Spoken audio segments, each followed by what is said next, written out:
en baie welkom by ons laaste kleingroep sessie vir die jaar. Wat 'n reis was dit nie gewees vir ons almal saam as community. Van die heel eerste gesprekke oor gebed en gemeenskap tot eerlike refleksie oor ons groei, ons vreugdes en ons uitdagings, het ons gesien en beleef hoe die Here in ons gewerk het. En vandag wil ons regtig net celebrate. Ons celebrate nie 'n volmaakte jaar nie, by all means nie, maar ons celebrate 'n getroue God wat betrokke was en is in ons lewens. Ons kyk terug en sê saam met die psalmdigter wat in Psalm 126 sê, die Here het groot dinge aan ons gedoen en ons was bly. Hierdie laaste byeenkoms is 'n fees van dankbaarheid, 'n oomblik en 'n geleentheid van lof en sommer net ook 'n recommitment met God en met mekaar. Dit is 'n tyd om te sê, soos in 1 Samuel 7 vers 12 staan, tot hiertoe het die Here ons gehelp. Ek het nou reeds Psalm 126 gelees, maar ek lees nou 'n ekstra stukkie van hom ook by, 'n pelgrimslied van Dawid. Toe die Here die lot van Sion verander het, was dit vir ons soos 'n droom. Ons het gelag en ons het gesing onder die nasies. Onder die nasies het hulle gesê, die Here het groot dinge aan hierdie mense gedoen. Die Here het groot dinge aan ons gedoen en ons was bly.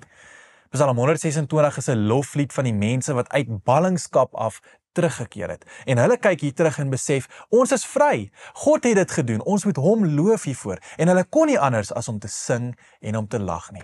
Dis die taal van mense wat God se hand gesien het in hulle storie.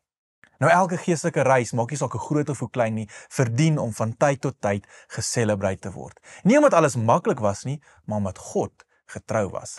En Psalm 126 herinner ons dat die pad van trane dikwels die pad van vreugde word. God se werk in ons lewens gebeur dikwels stadig, organies, tussen die trane, die moeilike vrae, die wag en selfs soms die twyfel. Maar as ons op 'n punt kom soos ons vandag is en ons kyk terug, dan kan ons nie anders as om sy hand te sien nie. Ons sien sy hand in die spanning wat ons geleer het om sag te hanteer. Ons sien hom in die gesprekke wat heling gebring het, wat verhoudings herstel het. Ons sien hom in die stilte waarin hy ons vrede gegee het. Ons sien hom in die gebede wat nie ongesiens of onbeantwoord gebly het nie. En saam met die diepe celebration, kom maar ook 'n diep sens van dankbaarheid. Want dankbaarheid word die ritme van genade. Ware dankbaarheid is meer as net 'n gevoel, is 'n geestelike dissipline, is 'n geestelike ritme. Dis 'n oefening om God se hand raak te sien in die gewone dinge. Om te sê, Here, U was daar selfs in die dinge wat ek nie verstaan het nie. 1 Tessalonisense 5 vers 16 tot 18 staan daar die volgende. Wees altyd bly, bid gedurig, wees in alle omstandighede dankbaar, want dit is wat God in Christus Jesus van julle verwag. Paulus skryf hierdie woorde nie uit gemak nie, maar hy skryf dit uit die tronk uit. Dankbaarheid is nie afhanklik van ons omstandighede nie, dis die keuse om God se teenwoordigheid te soek en dit raak te sien in ons omstandighede. Wanneer ons saam dankbaar is, gebeur daar 3 dinge in 'n geloofsgemeenskap. Dankbaarheid bring genesing. Dit skuif ons fokus van ons tekort na ons oorvloed. Ons begin sien wat God gedoen het eerder as wat ons nog begeer of nog nodig het. 'n Tweede ding is dankbaarheid verdiep ons verhoudings. As ons leer om mekaar se groei raak te sien, bou dit ons in liefde en respek op. Om vir mekaar te sê, ek is dankbaar vir jou, is 'n geestelike daad. Die derde ene is dankbaarheid lei tot lofprysing.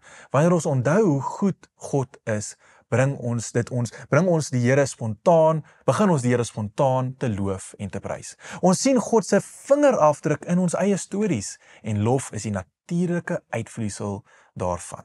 Daarom moet ons ook so vinnig vandag stil staan by die lofprysing, om saam te lag, soos die Psalm sê, om saam te jubel. Psalm 126 sê, ons monde was vol lof en ons tonge vol gejubel. Ons het gelag en ons het gesing.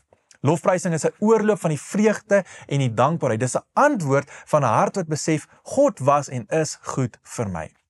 In die Bybel is lof dikwels die gevolg van 'n herinnering of 'n terugkyk. Dis hoekom ons begin die laaste 2 weke met 'n terugkyk. Wanneer die volk onthou het hoe God hulle gered het, kon hulle nie stil bly nie. Met ander woorde, lof is die taal van vry, dankbare mense.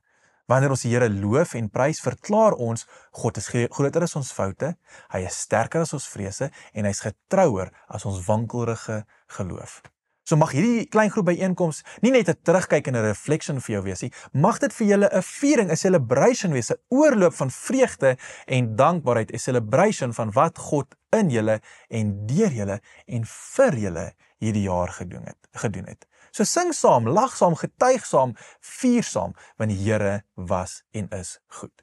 So hier is 'n lekker klomp vrae wat julle weer op die skerm gaan sien. Gebruik 'n lekker klomp tyd om saam oor dit te dink, saam daaroor te praat en dan sluit ons die jaar saam af. Die heel eerste een is, waarvoor is jy dankbaar as jy aan hierdie jaar se reis saam met jou kleingroep dink? Die tweede een, waar het jy God se getrouheid duidelik beleef selfs in moeilike tye? Die derde een, watter lesse of waardes van hierdie jaar wil jy graag saam met jou inneem in 2026 in? Die vierde een, hoe kan julle as groep mekaar aanhou, ondersteun en aanmoedig na hierdie reeks? Gesels daaroor en dan het ek 'n challenge wat ek graag ook vir julle nou wil gee.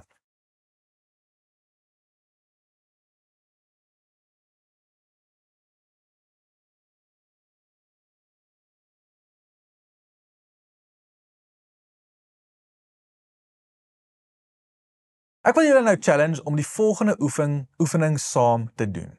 Celebrate mekaar hier. En ek gaan vir julle help om deur hierdie oefening te gaan. Die eerste een is, gaan een vir een deur julle groep. Wanneer dit iemand se beurt is, kry elke ander persoon in die kleingroep kans om kortliks 'n paar goed vir hierdie persoon te sê. Die eerste een is, ek waardeer jou omdat, of hierdie is wat ek van jou waardeer. Die tweede een, ek het hierdie jaar in jou gesien dat God, doetjie, doetjie, doetjie. En die derde ene, ek is dankbaar vir jou, omdat, doetjie, doetjie, doetjie. Voltooi hierdie 3 sinne, dit gaan op die skerm wees. En die doel hiervan is nie om iemand in die verleentheid te stel of iemand op die spot te sit nie. Ek weet hierdie oefening kan baie ongemaklik wees vir die introverte, maar hierdie gaan regtig daaroor om mekaar te bemoedig, om dankbaarheid uit te spreek en om die Here te eer vir dit wat hy in julle groep kom doen het, vir die groei wat in elke individu, maar ook in julle groep plaasgevind het. So gebruik hierdie geleentheid om mekaar te celebrate en dan sluit ek vir ons saam af.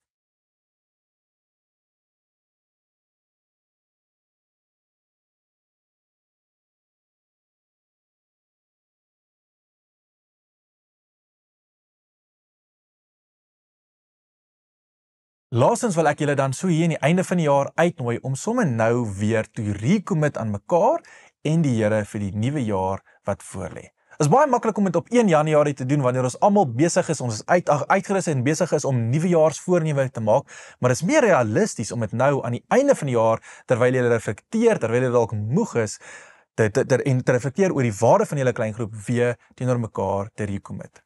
Om nou weer te sê, ons commit vir nog 'n jaar van dieper saam leef. Gebed help ons hiermee. Dit is nie maklik om hierdie commitments te maak nie, maar gebed help ons hiermee. Gebed is die gebrug tussen dankbaarheid en die nuwe visie en 'n recommitment.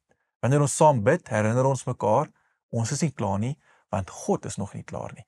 En hierdie reis gaan aan, saam met die Here en saam met mekaar. Gebed is ook hierdie plek van herverbintenis, recommitment met God en met mekaar. Ons bring mekaar weer in die Here se teenwoordigheid en sê, Here, hou ons connected aan U, hou ons connected aan mekaar, hou ons connected aan U missie. So eindig hierdie laaste gathering van die jaar af met gebed, wat die jaar celebrate, waar jy recommit aan mekaar, sê vir die Here dankie vir dit wat was, vra vir hom, Here, lei ons in dit wat kom, en Here, hou ons ook vas in U vrede. Dankbaarheid is nie die einde van die reis nie. Dis die begin van die volgende een. Wanneer ons met dankbaarheid afsluit, skep ons ruimte vir verdieping in geloof, vir nuwe verwagting en nuwe gehoorsaamheid. Psalm 126 wat ons gelees het, heel aan die einde staan die volgende: Hulle wat met trane saai, sal met 'n gejuig oes. So wat ook al jou jaar was, vol vreugde of vol trane, God beloof, die saad wat jy in geloof geplant het in jou commitment aan jou kleingroep hierdie jaar, sal vrug dra. Sy genade sustain jou, sy liefde bly en sy hand lei ons ook in die nuwe jaar in. Dit is 'n voorreg om hierdie reis saam te kan doen. En saam met God en saam met hartsmense te leef, naby en intiem. So kom ek doen 'n gebed vir elke groep en dan los ek julle met 'n laaste gedagte. Here Jesus, wat 'n voorreg om terug te kan kyk oor die laaste 2-3 weke in die jaar van 2025 en Here, ons kan nie anders as om U hand raak te sien in elke kleingroep, in elke byeenkoms, in elke getuienis van 'n vreemdeling wat 'n familie geword het. Here, ons wil regtig U daarvoor eer. En daarom sit ons almal hier met dankbare harte en ons eer U vir dit wat U kom doen het. Here, ons bid ook, Here, dat dit wat U gedoen het in ons lewe in die jaar wat verby is, Here, mag dit aanhou vrug dra in die jaar wat voorlê. Mag ons so in touch wees met U Gees dat ons U roepstem hoor en hoor waantoe U elkeen van ons individue, maar ook as groep roep om U hande en U voete te wees, om soos ons gelees het in Matteus, om sout en lig te wees vir die wêreld daarby. Here, so kom gebruik ons, kom hou aan om ons kleingroepe te vorm, kom hou aan om deur ons in mekaar se lewens inspraak te maak, Here, en kom help ons om U hand te sien, soos U in ons, deur ons werk, om regtig waar mense te roep tot bekering, om mense te roep tot 'n lewe van community. En Here, mag ons nooit vergeet van die community revolusie wat ons saam met U begin het nie. En Here, dankie dat U in Filippense sê, die goeie werk wat U begin het in elkeen van ons, sal U end uit aanhou tot die einde, tot die volëinding van tyd. Here, ons is lief vir U en ons eer U vir dit wat U in hierdie jaar kom doen het. Amen. Ek wil julle ook uitdaag, ek weet ek het nou gebid, maar ek wil julle uitdaag om ook 'n geleentheid te vat om saam te bid vir mekaar. Bid sommer net en reflekteer oor die jaar wat was en bid regtig nou al vir die leiding van die Here op die nuwe jaar wat voorlê. Blessings, lekker rus as jy op vakansie gaan, lekker Kersies hou en ons sien mekaar weer volgende jaar. Totsiens.